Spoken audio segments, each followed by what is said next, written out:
Seorang anak muda, yang dulu dipandang sebelah mata, baru saja membuat seorang filsuf senior terdiam di hadapan publik.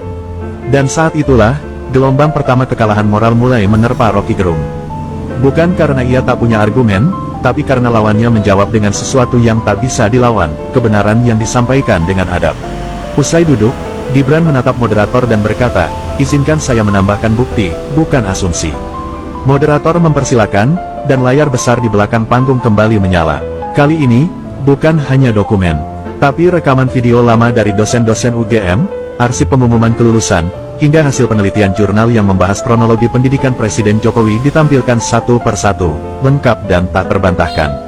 "Ini bukan pembelaan pribadi," ucap Gibran, "ini pembelaan terhadap akal sehat bangsa.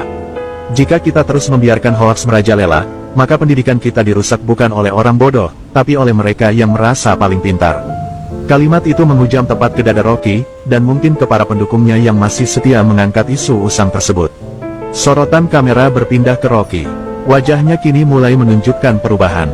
Tatapannya tidak lagi penuh percaya diri seperti awal debat. Sesekali ia membenarkan posisi duduknya, menunduk, lalu menghela napas. Beberapa penonton mulai menyadari, inilah momen di mana seorang pengkritik kawakan mulai kehilangan pijakan. Gibran berdiri lagi, membawa sebuah map kecil. Ini salinan surat legalisir ijazah dari UGM, yang telah diserahkan ke KPU dan diverifikasi oleh Bawaslu. Jika ini Anda anggap tidak cukup, maka Anda bukan mencari kebenaran, Anda hanya mencari panggung. Penonton sontak bertepuk tangan, namun Gibran mengangkat tangan meminta mereka tenang.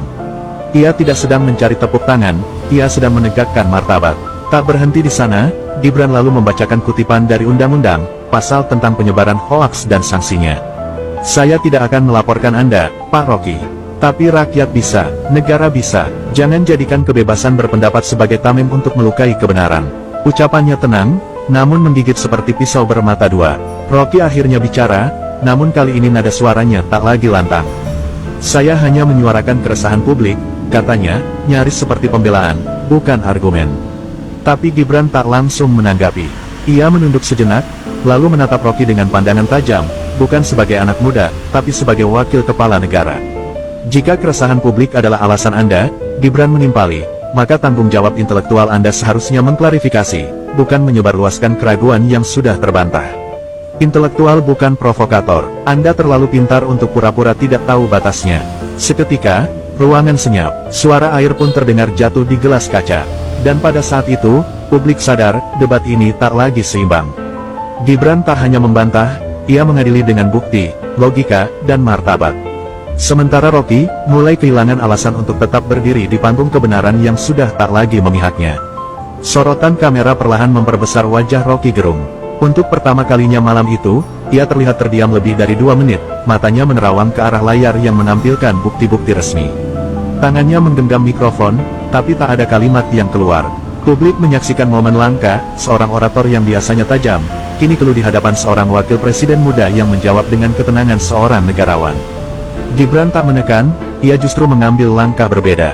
Ia duduk tenang, memberikan ruang bagi Rocky untuk bicara. Tapi ruang itu berubah menjadi tekanan psikologis yang luar biasa. Semua mata menunggu, apakah Rocky akan melawan, mengalihkan, atau akhirnya, mengakui. Akhirnya, Rocky bicara, "Saya tidak membenci Jokowi, saya tidak membenci Anda, Gibran. Tapi saya percaya bahwa kekuasaan yang tidak diuji akan melahirkan kesombongan," katanya lirih. Sebuah kalimat yang terdengar seperti perlawanan, namun kosong dari substansi.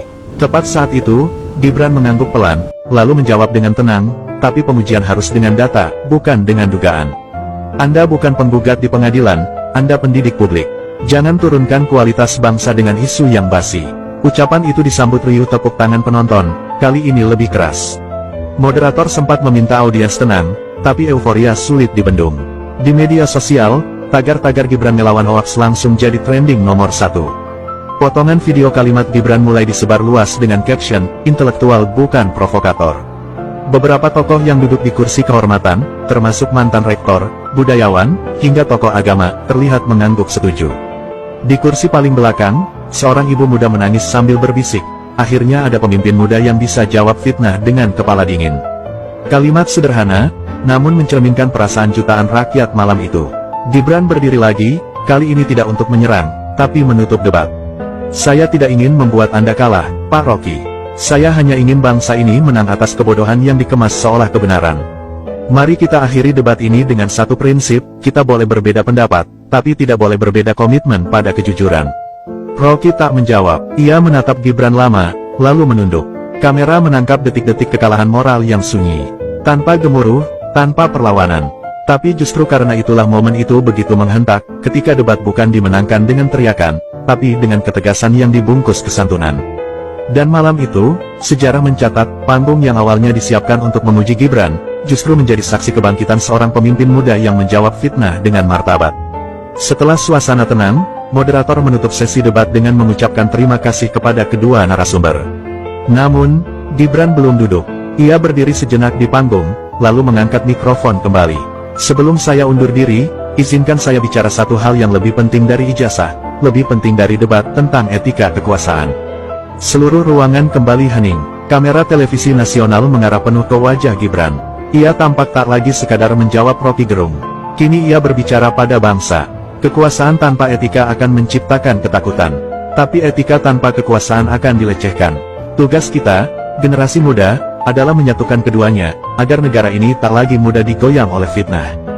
Gibran kemudian membagikan kisah pribadinya, bagaimana dulu ia diajari ayahnya untuk tidak membalas cacian dengan kemarahan. Saya dibesarkan bukan untuk melawan dengan amarah, tapi dengan keberanian menjawab lewat tindakan dan bukti. Saya tahu, menjadi anak presiden membuat saya jadi sasaran. Tapi jadi wakil presiden membuat saya wajib menjawab, bukan membela. Mata sebagian hadirin mulai berkaca-kaca. Tak sedikit yang berdiri diam memberi penghormatan. Seorang mantan hakim agung terlihat menyeka air mata. Ini bukan hanya pidato, bisiknya pada wartawan di sebelahnya, ini pelajaran etika bernegara yang harus dicatat sejarah. Sementara itu, Rocky masih di tempat duduknya. Ia tidak lagi menyela, tidak lagi menyanggah. Raut wajahnya menunjukkan perenungan mendalam.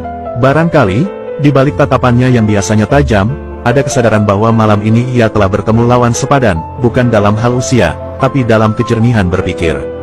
Gibran melanjutkan, saya tidak pernah minta dipercaya karena saya anak presiden. Tapi jika malam ini Anda percaya pada data, fakta, dan adab, maka percayalah bukan pada saya, tapi pada nalar sehat